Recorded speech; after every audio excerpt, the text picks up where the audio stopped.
I've waited so long to finally be able to say, hello my fellow oddities, I'm about to go see Mortal Kombat 2 in IMAX. I won't drag this intro on too long, I know y'all are here for the review, but let me quickly give my final thoughts. Mortal Kombat 2021 released before I was even in high school. This movie was announced during my freshman year. It has now been a year since I graduated high school. I've been through so many highs and lows, I've become a man. If this movie is bad, you guys are getting an all-time rant. The reviews have been looking good, but can you trust early reviews from these guys who get flown out to premieres a week before everyone else? You guys know I will be 100% real. I have never given a Mortal Kombat film above a 7.5. I don't think there's been a truly great one yet, but from the looks of it, this one has the potential. I hope the returning cast gets fleshed out more. I hope the new characters are cool and all have a purpose. I hope the fights are way better and more memorable, and I hope to see both moves and fatalities from the games, as well as new inventions to give this film its own identity and impact. And finally, Cole Young. Brother, your time has come. There's no way out of this one. You're done. Okay, we've got the shirt, we've got the necklace, we've got the mask, and we've got the tattoo. I'll be back with my non-spoiler review right now. Okay, I am back from Mortal Kombat 2, and firstly, I thought I'd show off some of the little trinkets that I got. So for my early fan event, I went to an AMC, which to be honest, is kind of mid when it comes to the merchandise and stuff they have for this movie, so I'll probably go out and try and see it again at a different movie theater company to try and get some of the cooler stuff. But starting out, we have Shao Kahn popcorn bucket, just basic. It's a bucket. You can put stuff in it, mostly for popcorn. Then I got this cup, which is pretty nice. I don't think it's the glow-in-the-dark one, but it has the dragon on it, which I really quite like. I did drink out of it, some soda, so you might see some like residue on there. I'll probably clean it out and make it like my new water bottle for when I work out. Yeah, sweet. Alright, here's the one you're all here for. Yep, Shao Kahn helmet. It's not really a popcorn bucket.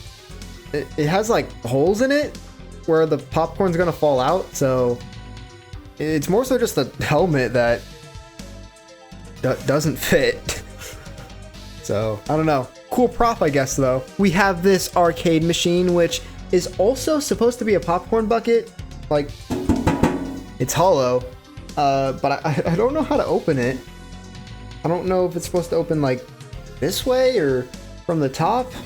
I don't see a way to open it though. So I don't know, maybe it's not a popcorn bucket. And finally, I got this. Doesn't really make sense. Like, why is Johnny going backwards when I press the button and Kitana's like moving in front of his kick? Shouldn't it be like Johnny moves forward and Kitana moves out of the way? I think that would make more sense. I don't know, but this is probably ruining the retention on this video, so I'm gonna get into the review. Okay, the review. No spoilers. There are two words on my mind right now. More time. I need more time in this world with these characters. This movie is the longest MK film, but it doesn't feel like that at all. It has a breakneck pace. And when I watch these characters interacting, fighting, in these environments, these stages, I just feel like this 2-hour runtime isn't enough. Not that the movie feels incomplete, all things considered, it actually does a pretty good job covering everything it needs to, but I'm greedy, I want more, and I wish this movie had more time to really spend with these characters. It's the only reason this film is not a 10 out of 10. As an MK fan, as a regular movie, it's a bit of a mess. But let's get into the pros firstly, and I think we all want to start with the characters. Who did they improve from the first movie, and are the new characters any good? Well, starting with our two main protagonists, Johnny Cage and Kitana, they were both fantastic. No pun intended. I was very adamant that Karl Urban should not have touched Johnny Cage with a 10-foot pole when he was first announced. Oh man, how the tables have turned. He is amazing. This isn't your typical wisecracking young Johnny. This is a washed up 90s action star who doesn't believe in himself, and that is an interesting, fresh take on the character. But it still feels like Johnny. Yeah, I could totally believe that if for whatever reason the tournament happened 35 years later than it did, this is how Johnny would act. And that's something I appreciate so much about this movie, especially when comparing it to the 2021 film. Yes, there are liberties taken with a lot of things, especially in the story, but here it doesn't feel like they take away from what the source material was aiming for. There is straight up no more arcanas, thank God. Though there's also no mention of the dragon marking, which... Damn, I really got this for nothing. Who cares, it looks cool. Instead, this feels like a way to tell new stories, have its own identity, while keeping that essence of the games. Kitana is another great example of that. Her story with Edenia is mostly intact, but there are these little changes that make it more dramatic and something new to see on the big screen. And goddamn, Adeline Rudolph kills it in this role. Her presence is pure Kitana. You bet your ass I feel like the biggest idiot in the world for criticizing these two castings at first. Shao Kahn was a beast. Again, like everything in this movie, I wish we got more of him, but he just felt like such a force. Even when I knew for a fact that a character would not die, I was still nervous for them whenever they'd fight Shao Kahn. I was just like, I don't know, maybe something just happens out of nowhere. He creates so much tension. And Baraka.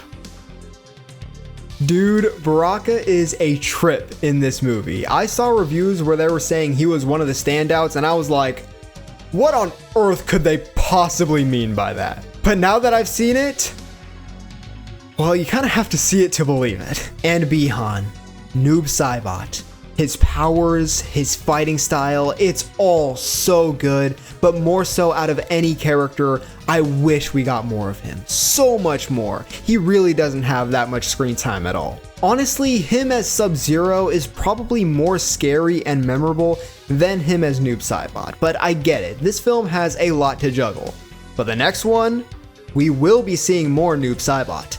And that's not speculation.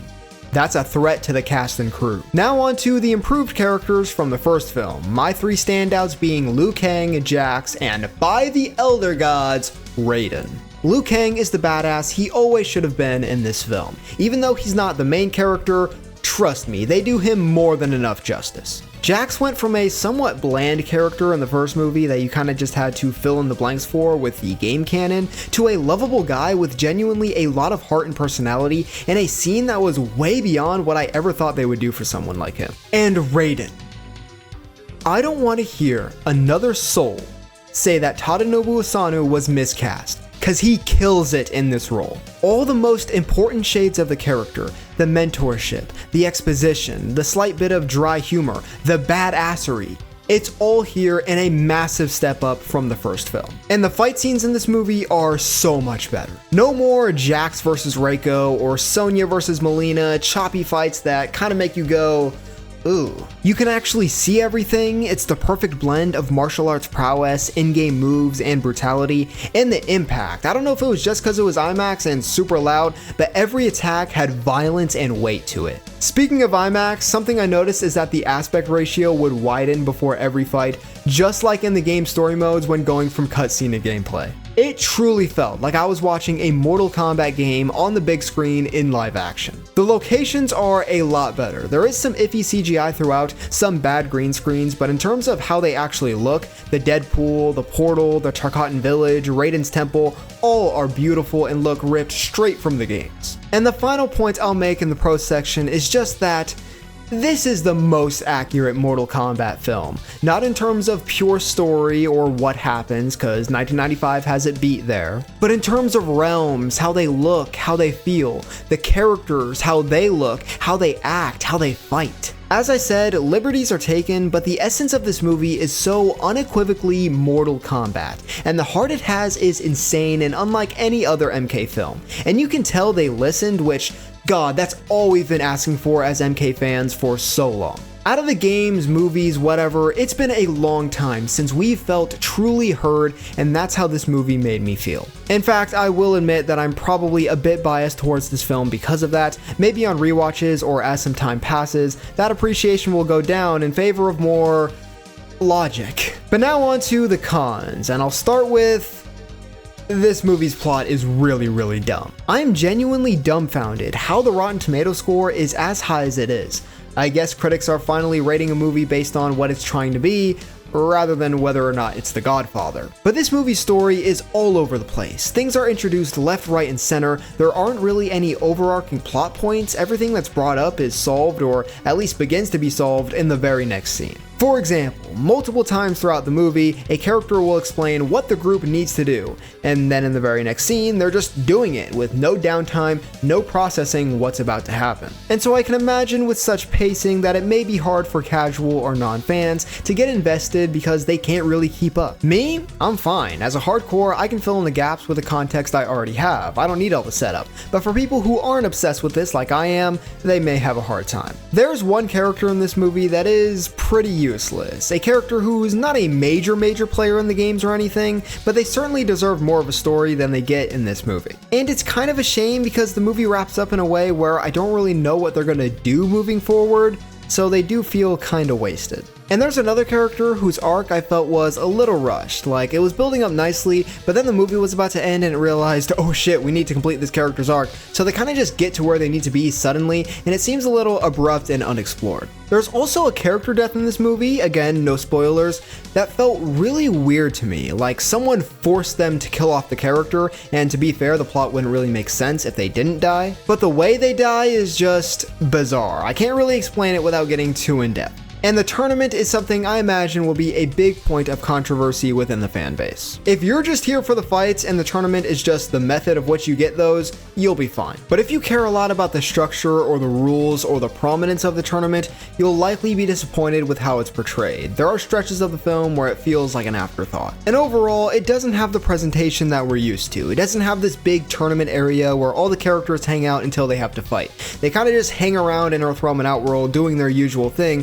until they're suddenly called upon. And I was actually quite disappointed with the fatalities. I don't think this movie was gory enough. The people online saying this movie is gorier than the first is probably just remembering that final fatality, which, yeah, is pretty freaking awesome. But overall, not only did I feel the fatalities were less gory, probably because they're being done on more main characters rather than jobbers, but there were also no recreated fatalities from the games, which I was really hoping to see more of. Still, nothing beats the Natara flawless victory from MK 2021. Like I said earlier, CGI can be quite iffy at some points, not enough to really take you out of the film, but enough to be noticeable. And the final thing I was disappointed with was the soundtrack. I was expecting a bit more. I actually think the first movie has more techno syndrome in it, which is shocking because that theme was all over the marketing for this one. I was straight up convinced that in the theaters we'd hear, "Test your might." Da, da, da, da, da, da, da, da. But no. But that's all I have in terms of flaws, and to be honest, I don't really care about them too much, because what this movie gets right far outweighs what it gets wrong, at least from an MK fan perspective. But anyways, it's time for my final score. I have never given a Mortal Kombat film above a 7.5 out of 10. Will this get a higher score, and will it become the first truly great Mortal Kombat movie? In my opinion. Well, this is not a masterpiece of cinema. Hell, it's not even that great of a technical movie. It's not winning any Oscars is my point. But the technical things are just good enough to hold up what this film really wants to carry, and that's the essence and heart of Mortal Kombat. I feel, as a fan, besides one or two little things, they not only completely respected and embraced the source material, but they expanded it in a way for this film to stand on its own as a unique Mortal Kombat experience, and not just an imitation of the games as so many adaptations fall into. So, I think Mortal Kombat 2 is the best Mortal Kombat film ever made. I think it is the first truly great Mortal Kombat film we have had. I give Mortal Kombat 2 a 9 out of 10.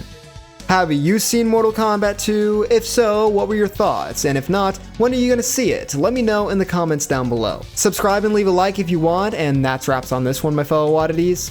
I'll see you next time.